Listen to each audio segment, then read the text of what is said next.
राम राम भैया, हमार नाम है सूरज।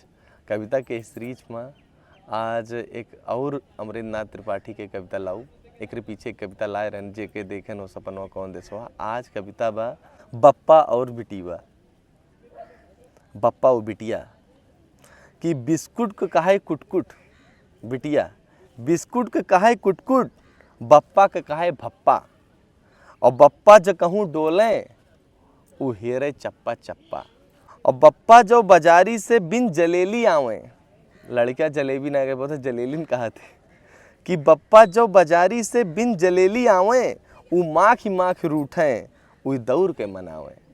आगे बा कांधे उठाए बिटिया, कांधे उठाए बिटिया वो गांव घूम डारे, मनहंग भये पे लौटे घर पहुंच के उतारे। कहा जात बा कि कांधे उठाए बिटिया वही गांव घूम डारे, मनहंग भये पे लौटे। जब लड़कियां मनहंग हो गई फिर लौट के लेके आवे कि मनहंग होए पे लौटे घर पहुंच के उतारे। आगे बा एक दिन उदास बप्पा, एक दिन उदास बप्पा खोपड़ी टिकाए माथे। एक दिन उदास बप्पा खोपड़ी टिकाए माथे, उलचिस गिलसिया पानी बप्पा फिर हंसे लागी कि बाप बैठा रे उलझ दिस पानी। तो पे कहा एक दिन उदास बप्पा, एक दिन उदास बप्पा खोपड़ी टिकाए हाथे और उलचिस गिलसिया पानी बप्पो फिर हंसे लागी।